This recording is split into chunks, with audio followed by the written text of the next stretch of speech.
Yes क्या sir. आपको आ रही है? ओके। तो डिवाइस ड्राइवर का मतलब क्या हुआ कि जैसे आप अपने घर में प्रिंटर लेके आए, आपके पास कंप्यूटर ऑलरेडी था और आप प्रिंटर लेके आए, तो आप लोग का एक वर्ड होता है जिसको बोलते हैं आप लोग कि प्रिंटर को इंस्टॉल करना है। बोलते कि नहीं बोलते? प्रिंटर इंस्टॉल करना है। तो प्रिंटर इंस्टॉलेशन का मतलब क्या हुआ? प्रिंटर इंस्टॉलेशन का मतलब डिवाइस ड्राइवर कंप्यूटर में जाके स्टोर हो जाएगी, इंस्टॉल हो जाएगी। जैसे इंस्टॉल होगी, कंप्यूटर उस प्रिंटर को रिकॉग्नाइज कर लेगा, ठीक, और फिर वो दोनों एक दूसरे के साथ काम करना शुरू कर देते हैं। ठीक है। तो इंस्टॉलेशन का मतलब क्या हुआ, चाहे प्रिंटर हो, चाहे सीडी रोम हो, चाहे जो भी हो, कि जब आप उसको इंस्टॉल करते हैं तो उसका सॉफ्टवेयर आपके कंप्यूटर में जाके लोड हो जाता है। जब आपके कंप्यूटर में लोड हो जाता है तो आपका कंप्यूटर उस डिवाइस को रिकॉग्नाइज करने लग जाता है, पहचानने लग जाता है। इसी पार्ट को डिवाइस ड्राइवर कहते हैं। ओके। आप लोग में से कितने लोग के पास पेन ड्राइव होती है? पेन ड्राइव कितने लोग रखते हैं? Yes sir. रखते होंगे। Yes sir. पेन ड्राइव में आपने कभी गौर किया कि जब आप पेन ड्राइव अपने लैपटॉप पे, आप अपने कंप्यूटर पे लगाते हैं तो वो थोड़ा टाइम लेता है, थोड़ा टाइम लेने के बाद फिर वो आपके कंप्यूटर में आपको दिखना शुरू हो जाता है। ऐसा होता है कि नहीं होता है? जब आप लैपटॉप में पेन ड्राइव लगाते हैं थोड़ा टाइम लेता है ना, सेकेंड कुछ लेता है हुआ। Yes sir. तो वो क्या करता है, वो बेसिकली क्या करता है कि जैसे आपने पेन ड्राइव लगाया तो उसका एक सॉफ्टवेयर छोटा सा होता है, वो आपके लैपटॉप पे, आपके कंप्यूटर में जाके इंस्टॉल हो जाता है। जब इंस्टॉल हो जाता है तब वो पेन ड्राइव को रीड करना शुरू करता है। अगर इंस्टॉल नहीं हो पाता है तो पेन ड्राइव को रीड नहीं करता वो। ठीक इसी तरीके से जब आप अपना माउस लगाते हैं यूएसबी से तो वो तुरंत इंस्टॉल करता है, फिर माउस को पहचानता है। तो आप देखते हो कि जैसे आप यूएसबी ड्राइव लगाते हैं माउस की, तुरंत रेड कलर से माउस आपका जलना शुरू हो जाता है। ध्यान दिया होगा आप लोगों ने। तो इसका मतलब क्या होता है कि आपका कंप्यूटर उस डिवाइस को कनेक्ट कर लिया, लोड कर लिया। अब समझ में आ गया या नहीं आया?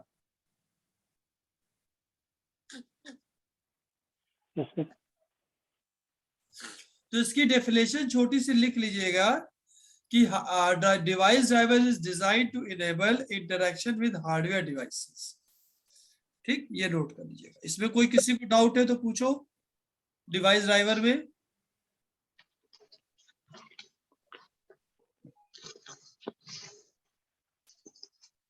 नहीं? ओके। नेक्स्ट पार्ट हमारा है लैंग्वेज ट्रांसलेटर।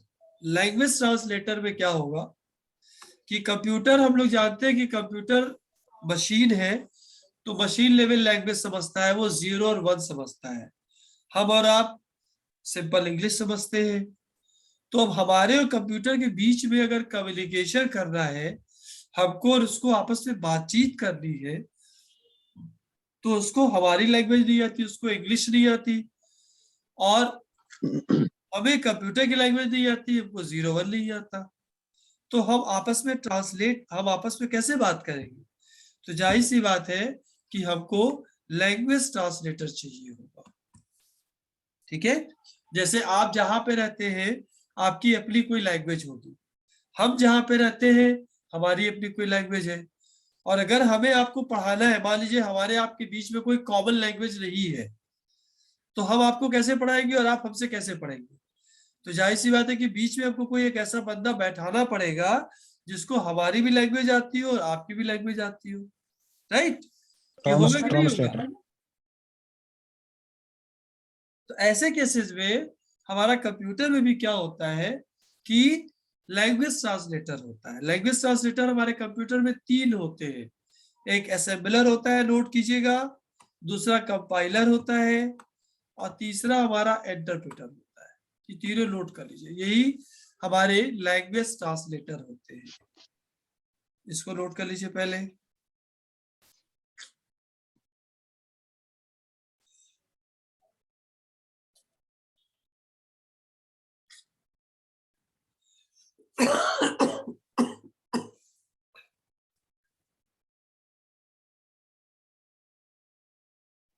कर लिया लोट? Yes sir. चलिए अब देखिए असेंबलर। असेंबलर क्या करता है? असेंबली लैंग्वेज को मशीन लैंग्वेज में कन्वर्ट कर देता है। ठीक, असेंबली लैंग्वेज को मशीन लैंग्वेज में कन्वर्ट कर देता है, उसको हम लोग क्या बोलते हैं? असेंबलर बोलते हैं। दूसरा पार्ट हमारा होता है कंपाइलर। कंपाइलर क्या करता है? हाई लेवल लैंग्वेज को लो लेवल में और लो लेवल लैंग्वेज को हाई लेवल लैंग्वेज में कन्वर्ट कर देता है। मतलब सिंपल इंग्लिश को वो 0-1 में और 0-1 को सिंपल इंग्लिश में कन्वर्ट करता है। तो जैसे कल आप लोग को याद होगा, हम लोग स्टेटमेंट लिख रहे थे, input a, b, c equals to a plus b, print c, यही तो लिख रहे थे। तो अगर आप उन तीनों लाइनों को दिमाग में रखिए तो वो तीनों इंग्लिश थे कि नहीं थे? इंग्लिश लैंग्वेज यूज हो रही थी। कंप्यूटर को यस इंग्लिश सर। लैंग्वेज आती नहीं, तो क्या हुआ कि जब उसको हम रन कराएंगे तो कंपाइलर उस प्रोग्राम को 0-1 में कन्वर्ट कर देगा। फिर मशीन उस 0-1 को कैलकुलेट करेगी सीपीयू के अंदर। सीपीयू में आपको उस दिन एएलयू पढ़ाया था हमने। कैलकुलेट करने के बाद फिर कंपाइलर उस आउटपुट को वापस हाई लेवल लैंग्वेज में कन्वर्ट कर देता है, हमारी लैंग्वेज में हमको आउटपुट को प्रिंट करा देता है। ये रोल कंपाइलर का भी होता है और यही रोल इंटरप्रेटर का होता है। फर्क क्या होता है? कंपाइलर एक बार में सारे कोड को कन्वर्ट करता है और इंटरप्रेटर लाइन बाय लाइन करता है, एक एक लाइन को करता है। तो क्या ये तीनों में डिफरेंस क्लियर हो गया या किसी कोई प्रॉब्लम है? सर असेंबली लैंग्वेज कौन सी होती है? असेंबली लैंग्वेज बेसिकली बीच की लैंग्वेज होती है, जो मशीन लैंग्वेज और हाई लेवल लैंग्वेज के बीच में होती है। एक्चुअली मशीन लैंग्वेज बहुत टफ होती है क्योंकि सारी चीजें 0-1 में होती थी। ठीक, तो उसको इजी करने के लिए असेंबली लैंग्वेज बनाया गया। असेंबली लैंग्वेज में छोटे छोटे इंग्लिश के वर्ड्स डाले गए, छोटे छोटे इंग्लिश के वर्ड्स डाले गए, लेकिन फिर भी प्रॉब्लम सॉल्व नहीं हुई। तब फिर हाई लेवल लैंग्वेज बनाया गया जो आज की तारीख में बहुत पॉपुलर है, जैसे सी, सी प्लस प्लस, जावा, ओरेकल, वीबी, पाइथन, ये सब का नाम सुना होगा आप लोगों ने, सुना है? Yes sir. तो सी, सी प्लस प्लस, जावा, ये लैंग्वेजेस हमारी कंपाइलर बेस्ड होती है, इसके पीछे कंपाइलर काम करता है। जबकि पाइथन, जावा स्क्रिप्ट, इन सब के पीछे इंटरप्रेटर काम करता है। ठीक है, तो दोनों ट्रांसलेटर है, दोनों मशीन जो दोनों हाई लेवल को लो लेवल में, लो लेवल को हाई लेवल में कन्वर्ट कर देते हैं। सिर्फ डिफरेंस एक होता है, कंपाइलर पूरे कोड को एक बार में चेंज करता है जबकि इंटरप्रेटर लाइन बाय लाइन करता है। ये पॉइंट क्लियर हो गया? जैसे एक टीचर है, आपने उसको एक एस्से लिख के दिया, तो एक टीचर ने क्या किया कि पूरा एस्से पढ़ा और उसके बाद सारी गलतियां तुम्हारी बता दिया कि ये प्रॉब्लम है। कि दूसरे टीचर ने पढ़ा, वो लाइन बाय लाइन देख रहा है कि पहली लाइन में तुम्हारी ये प्रॉब्लम है, कि दूसरी लाइन में तुम्हारी ये प्रॉब्लम है। तो जब तक तुम पहली लाइन सही नहीं करोगे तब तक वो दूसरी लाइन पे नहीं जाता, जब तक दूसरी नहीं सही करोगे तब तक तीसरी पे नहीं जाएगा। ठीक, ये डिफरेंस हमारा कंपाइलर और इंटरप्रेटर में होता है। क्या ये समझ आ गया? ओके है? Yes sir. चलिए नेक्स्ट पार्ट हमारा है एप्लीकेशन सॉफ्टवेयर। हमने आपको अभी थोड़ी देर पहले बताया था कि सॉफ्टवेयर दो कैटेगरी होते हैं। कौन कौन सी कैटेगरी बताई थी भाई हमने? एक सिस्टम, एक एप्लीकेशन। एक सिस्टम और एक एप्लीकेशन। तो ऊपर हम लोगों ने सिस्टम सॉफ्टवेयर को डिस्कस कर लिया है ना। अब आते हैं एप्लीकेशन सॉफ्टवेयर। एप्लीकेशन सॉफ्टवेयर को ही आप लोग मोबाइल की लैंग्वेज में ऐप बोलते हैं। ठीक है, और कंप्यूटर में हमारे पास डिफरेंट डिफरेंट हजारों करोड़ों सॉफ्टवेयर है। तो application software is a set of programs designed to perform a specific task. ठीक, स्पेसिफिक टास्क को परफॉर्म करने के लिए अब जो सॉफ्टवेयर को बनाते हैं वो हमारा एप्लीकेशन सॉफ्टवेयर होता है। ठीक, जैसे मान लीजिए आप लोग में से कितने लोगों ने टैली का नाम सुना हुआ है? टैली सॉफ्टवेयर, ये सुना है। टैली सुना है किसी ने? Yes sir. किस लिए यूज होता है टैली? ERP ma'am. अकाउंटिंग का सॉफ्टवेयर होता है, बहुत पॉपुलर सॉफ्टवेयर है ना? Yes sir. Yes sir. तो वो आपका एक एप्लीकेशन सॉफ्टवेयर, वो आपका एक एप्लीकेशन सॉफ्टवेयर। या जैसे आप ऐसे भी समझिए, हम और आप अभी पढ़ रहे हैं, किसके थ्रू पढ़ रहे हैं? कौन सा प्लेटफॉर्म यूज कर रहे हैं हम लोग? Zoom sir. एप्लीकेशन तो सॉफ्टवेयर। ये हमारा क्या है? Application application software. सॉफ्ट। ठीक, इस सॉफ्टवेयर के थ्रू हम आप आपस में कनेक्टेड हैं और क्लासेस ले रहे हैं, रिकॉर्ड भी कर रहे हैं। Is it okay?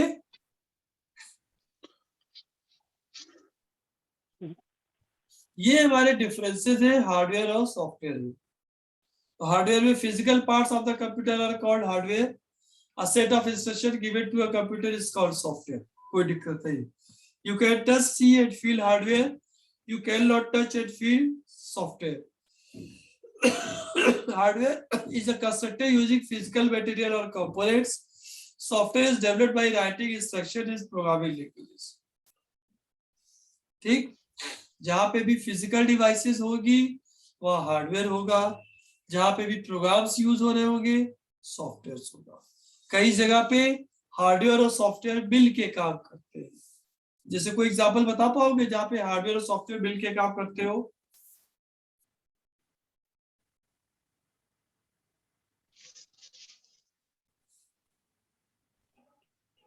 कोई एग्जांपल बताओ। पेन ड्राइव है ना sir. Drive. BIOS sir, BIOS.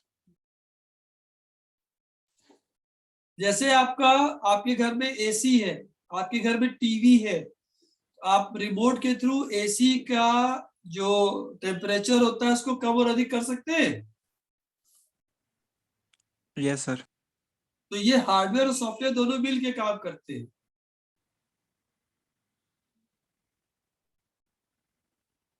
समझ गए? Yes sir. तो यहाँ पे हार्डवेयर में कोडिंग की जाती है। हाँ बताइए। सर ये पॉइंट नोट करने हैं हमें। ये हम आपको नोट्स दे देंगे, अगर आपको कुछ लगता है तो आप अपने लिए नोट कर लीजिए समझने के लिए। ओके,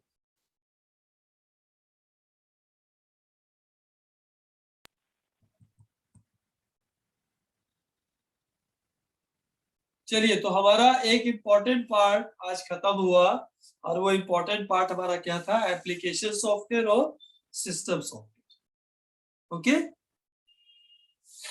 अब नेक्स्ट पार्ट हमारा है कंप्यूटर मेमोरी। मेमोरी के बारे में हम लोगों ने डिस्कशन उस दिन कर लिया था थोड़ा बहुत, उसी को थोड़ा सा आगे बढ़ा। हमारा जो मेमोरी होगा दो पार्ट का होता है, दो पार्ट होते हैं। एक को मेन मेमोरी या प्राइमरी मेमोरी बोलते हैं, ये नोट डाउन कर लीजिएगा, मेन मेमोरी या प्राइमरी मेमोरी। दूसरा होता है सेकेंडरी मेमोरी, ये नोट कर लीजिए पहले।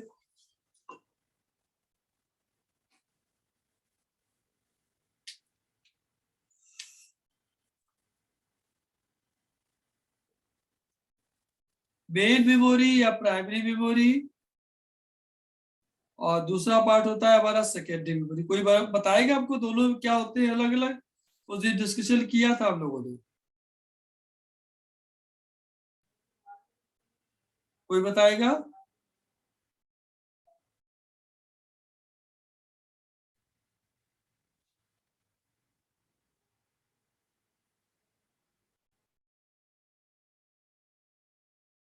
कोई बताए? कोई नहीं बताएगा? सर रैम है ना, रैम मेन मेमोरी होता है और रोम जो होता है वो दूसरा होता है। अच्छा चलिए हम लोग समझते हैं। Primary memory is a computer memory that a processor or computer access first or directly. It allows a processor to access running execution application. ये सारा पार्ट हमारा प्राइमरी मेमोरी का प्राइमरी मेमोरी में दो चीजें होती है, रैम और रोम होती है।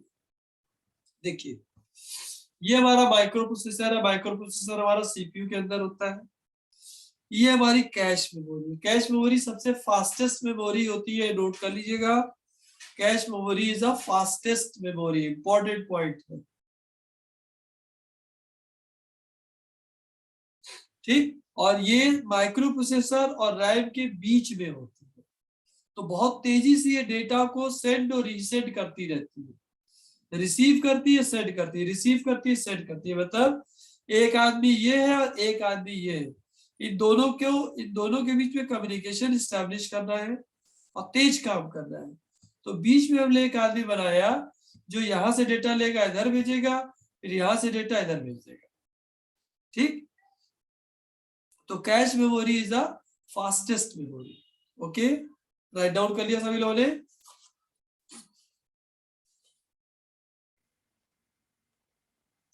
सब लोग का नोट हो गया?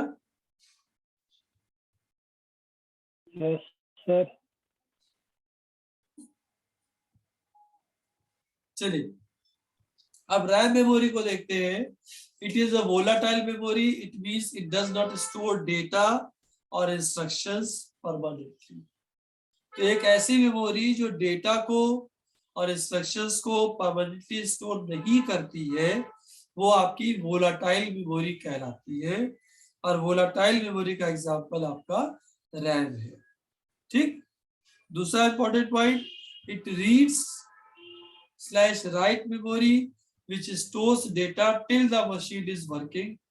जब तक मशीन काम कर रही है तब तक वो रीड और राइट ऑपरेशन को परफॉर्म करती रहेगी, ठीक है। ये दोनों पॉइंट लिख लिया। डेटा को परमानेंटली स्टोर नहीं करती, रीड राइट ऑपरेशन तब तक परफॉर्म करती है जब तक कि मशीन आपका काम कर रही है। डन, यहां तक हो गया?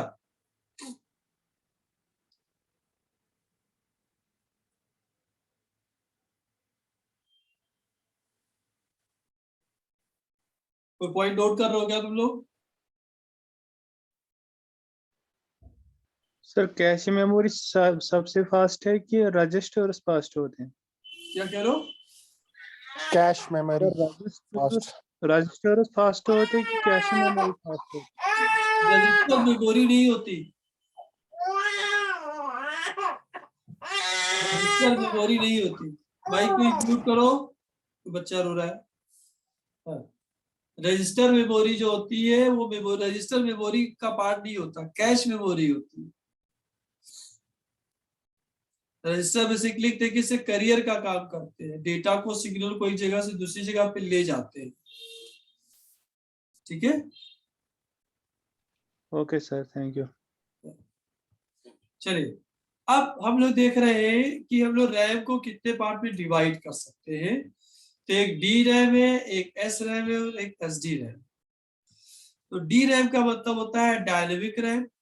डायनेमिक रैम में क्या होता है कि जो डेटा आ रहा होता है वो परमानेंटली रिफ्रेश होता रहता है, ठीक।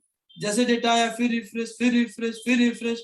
तो रिफ्रेश होने में क्या होता है कि जो जो नया रिकॉर्ड आता जाता है या जो जो नया ऑपरेशन परफॉर्म होता जाता है वो रिफ्रेश करके शो करता रहता है। एस रैम में क्या होता है, एस रैम में रिफ्रेश नहीं होता जल्दी, ठीक। ये आपकी स्पीड में भी स्लो होती है, ज्यादा पावर चाहिए होता है, ठीक है। तो ये कई प्रॉब्लम एस रैम में थी, ये बहुत पहले आया करता था एस रैम। उसके बाद डी रैम आना शुरू हुआ। डी रैम में स्पीड कंप्यूटर की फास्ट हो गई क्योंकि पावर कम से कम लेता है और तेजी से रिफ्रेशमेंट करता है। SD RAM synchronous dynamic random access memory, ये क्या करता है, ये इसके अंदर दोनों फीचर है, ये स्टैटिकली भी काम करता है, डायनेमिकली भी काम करता है, लेकिन ये सीपीयू के क्लॉक पे चलता है तो इसकी स्पीड बाकियों से तेज होती है। ओके,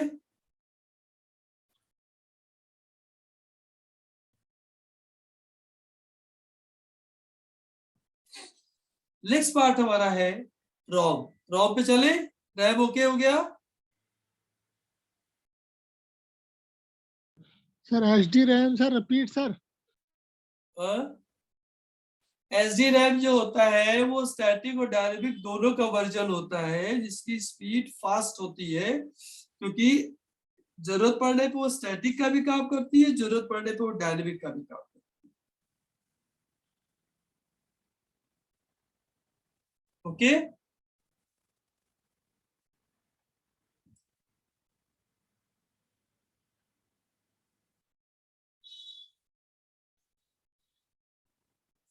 हो गया भाई? Yes sir. चलो नेक्स्ट हमारा है रोम। रोम क्या होगा? ROM is a read only memory. ROM is a read only memory. So it is a non-volatile memory. It means it does not lose its data or programs that are written on it at the time of manufacture.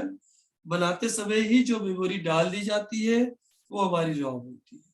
So it is a permanent memory that contains all important data and instructions needed to perform important tasks like the boot process. अब समझिएगा पहले, जब आप अपने computer को on करते हैं तो जैसे ऑन करते हैं तो पहली स्क्रीन एक आती है जिसमें कुछ इंफॉर्मेशन होती है. सबसे पहली स्क्रीन जो आती है जिसमें कुछ इंफॉर्मेशन आपके हार्डवेयर से रिलेटेड और बाकी चीजों से रिलेटेड होती है, या कंपनी का नाम लिखा होता है या प्रोसेसर का नाम लिखा होता है. आप देखते होंगे इंटेल लिख के आ रहा होता है, AMD लिख के आ रहा होता है, देखा होगा. ये सारा डेटा आपका रॉम में स्टोर होता है और जब मैन्युफैक्चरिंग कर रहे होते हैं तभी स्टोर कर दिया जाता है. इसका मतलब क्या हुआ कि एक बार अगर ये स्टोर हो गया तो अब आप इसको चेंज नहीं कर सकते. अगर उसमें इंटेल लिख के आ रहा है तो इंटेल ही लिख के आएगा. ठीक, अगर आप चाहे कि हम चेंज कर ले तो आप नहीं कर सकते थे. ठीक, उसके बाद आपका इंट्रोड्यूस हुआ प्रॉम. प्रॉम में क्या हुआ? Programmable read only memory. तो प्रोग्रामेबल रीड ओनली मेमोरी का मतलब maintains large storage media but cannot offer the erase features in ROM. This type of ROM maintains PROM chips to write data once and read only. The programs or instructions designed in PROM cannot be erased by other programs. मतलब programme किया जा सकता था, आप एक बार कोई चीज लिख देते थे, लिख सकते थे, उसको कई बार आप रीड कर सकते थे. मतलब राइट वंस रीड मेनी, एक बार आप लिख सकते थे, कई बार आप रीड कर सकते थे. ये पार्ट आपका प्रॉम का होता था. मतलब प्रॉम पिछले प्रोग्राम को इरेज नहीं करता था, मॉडिफाई नहीं करता था. जो एक बार उसने लिख दिया आप उसको रीड तो कई बार कर लेंगे लेकिन राइट नहीं कर पाएंगे. PROM okay? PROM is okay? Yes sir. Next हमारा है EEPROM. EEPROM क्या होगा? Erasable programmable read only. मतलब अब जो प्रोग्राम आप यहाँ पे लिख के डाल दिया करते थे अब हम EEPROM के थ्रू उसको इरेज कर सकते हैं. ठीक, तो चिप के ऊपर अल्ट्रावायलेट रेज पास की जाती थी और आप उस पुराने डेटा को डिलीट करके नए डेटा को आप लगा सकते थे. ये एडवांटेज हमारा EEPROM में आ गया.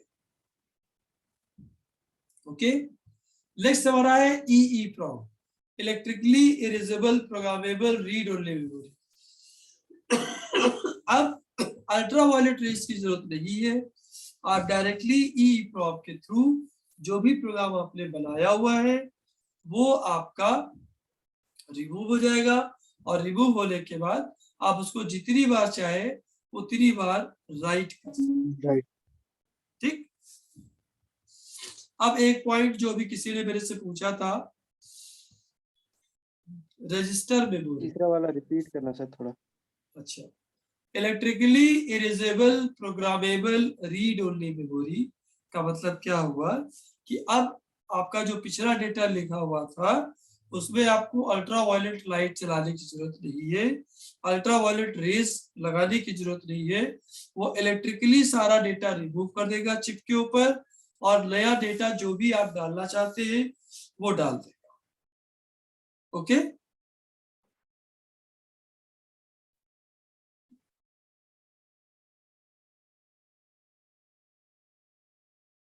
हो गया?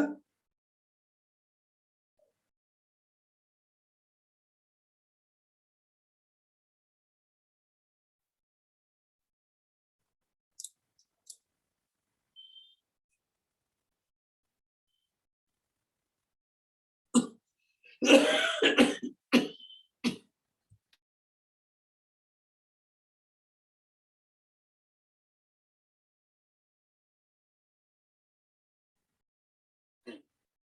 जाए भाई, 2 पॉइंट और हम लोग को डिस्कस कर ले, हम लोग फटाफट डिस्कस कर ले। अभी थोड़ी देर पहले हम लोग इसी पे बात कर रहे थे, हमने कुछ एक्सप्लेनेशन आपको दिया था। एक एग्जांपल दिया हुआ है रजिस्टर मेमोरी, एक एग्जांपल दिया हुआ कैश मेमोरी। हमसे कोई कह रहा था कि रजिस्टर मेमोरी फास्ट होती है कि कैश मेमोरी फास्ट होती है, तब ने उसको बोला था कैश मेमोरी फास्ट होती है। रजिस्टर मेमोरी के पार्ट को हम लोग लेके नहीं चलते, वो एज ए करियर लेके चलते हैं। अब इसको थोड़ा सा डिफरेंस समझिएगा कि ये चीज हमने बोली क्यों थी आपको। Register memory is the smallest and fastest memory in a computer. क्यों? समझना, it is located in the CPU in the form of registers. तो रजिस्टर्स क्या होते हैं? सिर्फ उस डेटा को कैरी करते हैं, देखिए लिखा हुआ है, और register temporary holds frequently used data. सिर्फ कैरी करते हैं और सीपीयू के अंदर ही ये घुमा करते हैं तेजी से, ठीक, और डेटा को इधर से उधर पास करते हैं, ठीक। तो अगर बात होगी कि कंप्यूटर में फास्टेस्ट मेमोरी कौन है, तो कंफ्यूज नहीं होना है, तब आप रजिस्टर मेमोरी लिखिएगा, ठीक। कैश मेमोरी के लिए क्या कहा जाएगा? मेन मेमोरी से फास्ट होती है, जो हमारे कंप्यूटर की मेन मेमोरी होती है उससे फास्ट होती है हमारी कैश मेमोरी, क्योंकि ये आपका सीपीयू और रैम के बीच में वर्क करती है, सीपीयू और रैम के बीच में काम करती है। तो 2 पॉइंट्स को डिस्टिंग्विश कीजिए।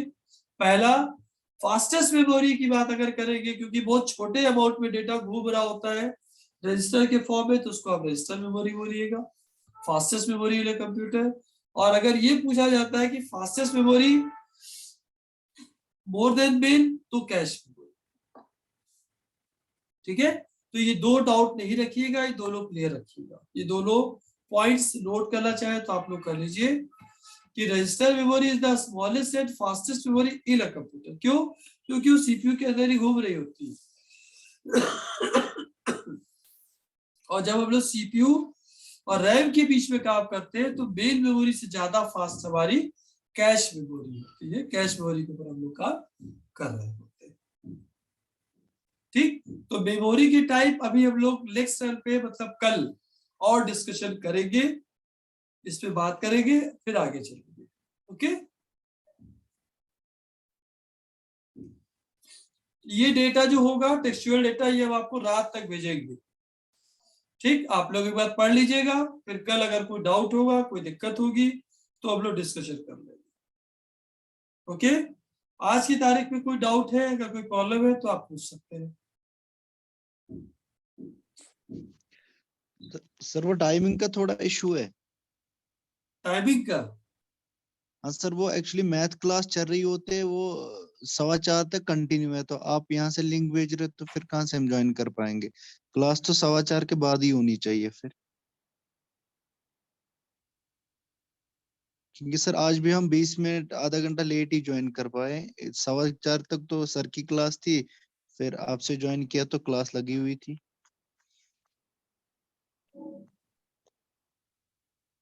अच्छा, सर से बात ये करते तो हैं सर तो। अगर अब सर यूनुस सर से भी बात करेंगे, ये टाइमिंग का इशू नहीं आना चाहिए। जब एक क्लास खत्म हो तो फिर 5 मिनट के ब्रेक के बाद ही दूसरी क्लास होनी चाहिए। नहीं तो आगे की क्लासेस भी तो देख ली होगी ना, आपकी बात सही है। हाँ सर, प्लीज टाइमिंग का इशू खत्म कर दीजिए, क्योंकि आज भी हमें 20 मिनट लेट हो गए ना। आपने शुरू किया था तो हमने ज्वाइन किया। अच्छा ठीक है, ठीक है, हम सर से बात कर लेते हैं। Okay sir, thank you. Okay sir, thank you.